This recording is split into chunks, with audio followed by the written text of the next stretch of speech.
Now, it is one of the great sites of ancient antiquity, little visited by foreigners and generally overlooked by Western historians. Persepolis was the capital of ancient Persia some 2,500 years ago. For the first time, some of its treasures are being loaned to the British Museum, as our arts correspondent Nicholas Glass reports.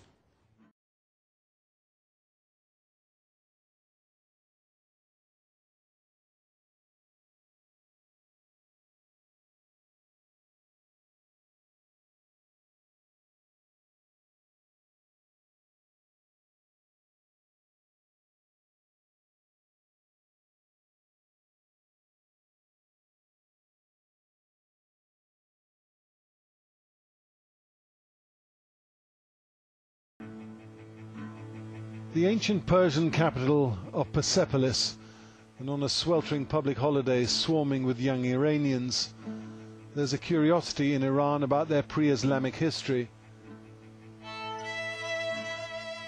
To share that curiosity, a small corner of the British Museum has been quietly transformed in the last few months. For the first time in living memory, an exhibition has been prepared about ancient Persia.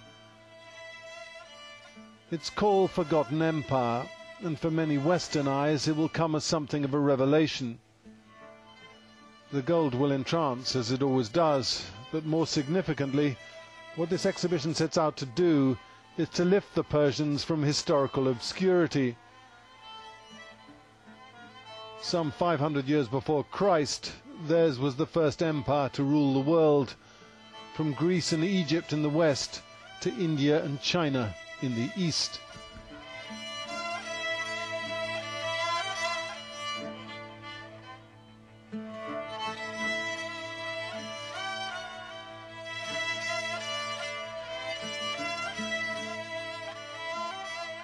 We call it forgotten because although it hasn't been forgotten in Iran, and that's an important point to stress, it has, I think, been forgotten in the West in comparison with Greece, Rome, Egypt, Babylonia, Assyria. It's very poorly known.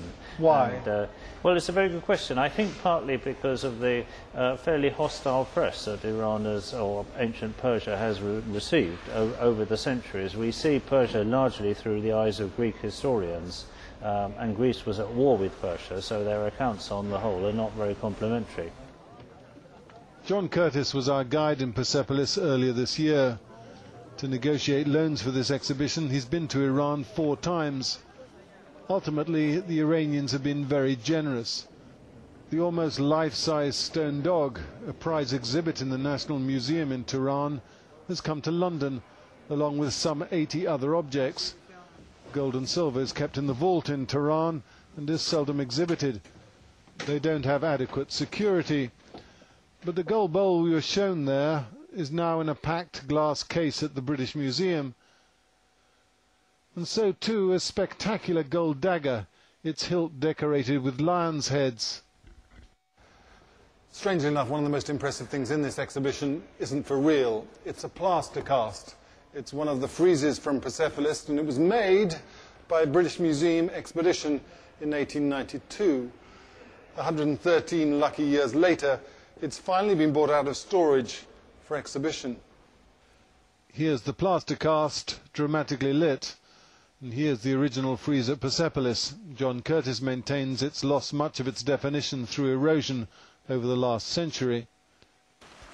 An Iranian curatorial team flew over to London to help with the show.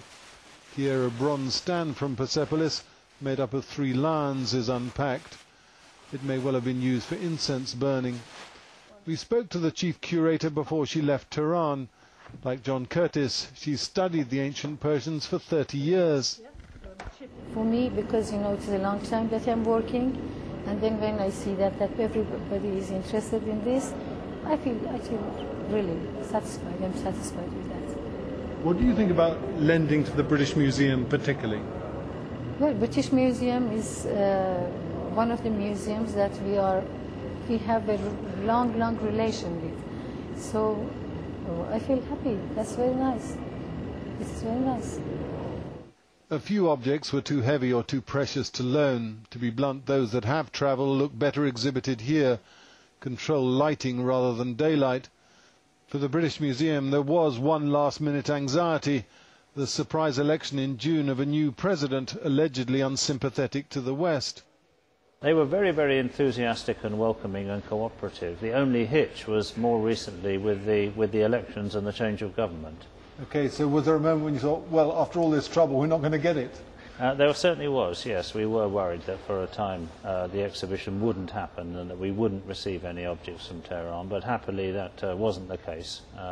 Everybody decided to go ahead with the exhibition. We've now got the full support of the new government, and the objects have come, and I think it's a wonderful show. In a multi-ethnic empire, the ancient Persians encouraged religious tolerance, a sentiment of some relevance now. This show has been organised in the spirit of cultural exchange.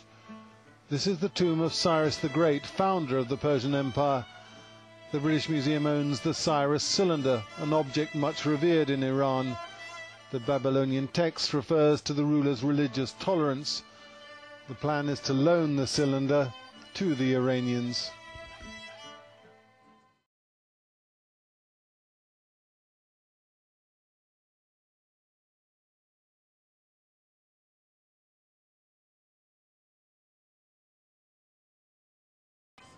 Nicholas Glass reporting.